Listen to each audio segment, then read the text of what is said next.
Hi there. In this last video surrounding the various workspaces of ENCY, we're taking a look at the simulation space now. So as we can see, the view is fairly similar to the machining view, but without the option to define new operations, along with a lack of details for the setup of said operations.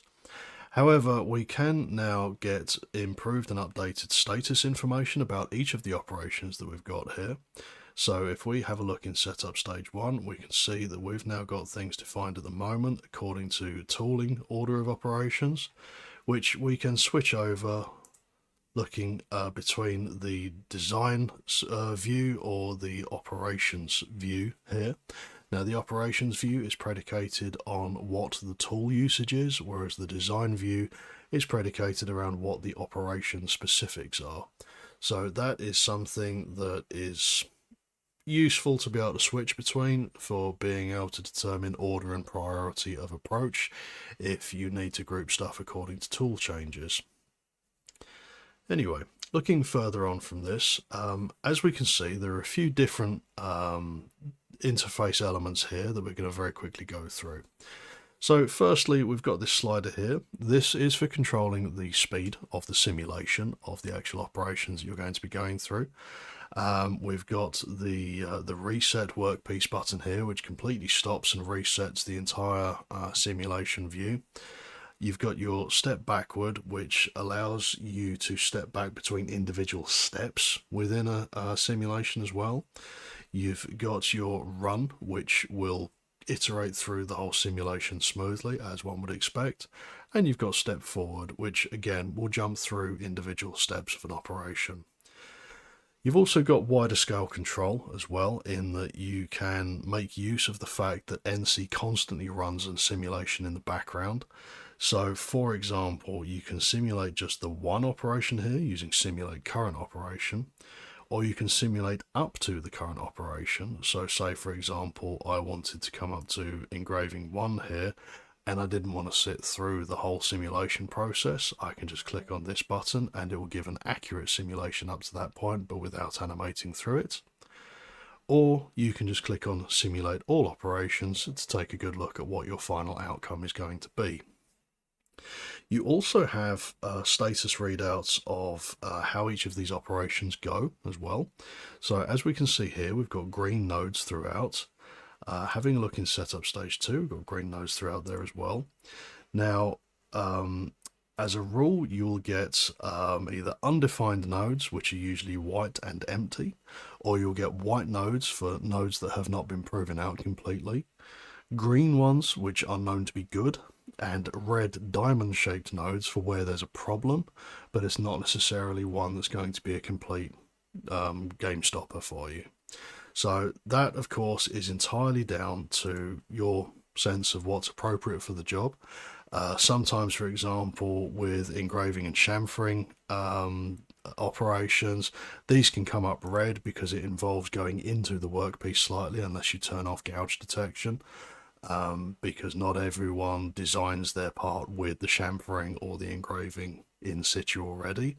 As is the case in this job, it was done after the fact, so because I've turned off gouge detection for those 2 operations, it's not coming up red, but if I'd left those on, we'd have red nodes in play there.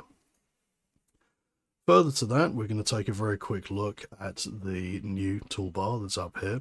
We've got the same measurement tools that we had before, excuse me, along with the same snapping tool. We also have G-code based simulation, which once you have generated the G-code using the post-processor for this, it then allows you to iterate through the simulation using the G-code, as opposed to the CL data that ENCY will normally work with when developing operations. So the CL data is the inbuilt engine calculations for how the part is going to be machined and how the machine is going to move around the part, whereas the G-code is the post-processed file that's produced after post-processing, as the name would suggest, which is what your machine is going to actually run. So for the sake of sanity checking and a more accurate simulation, G-code simulation is very, very useful in that regard. Now we have the machine control panel and the graph of the axes and the verify compare tools again. We have got the reordering view that I showed you a little bit earlier on, which allows you to switch between tool operations.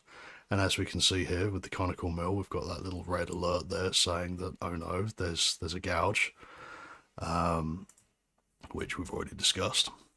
We've got delete chips, which is handy if you're working with a large part that's got a lot of excess stock, and while you've got parts machined away, the simulation won't necessarily eliminate chips unless it's been specifically told to beforehand, so you've got a secondary backup button to remove anything that floats in space and visibly isn't attached.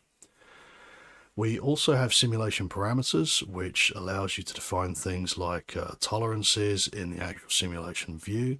The standard default settings for this are typically good enough to get a fairly accurate result as to what it is you're looking for.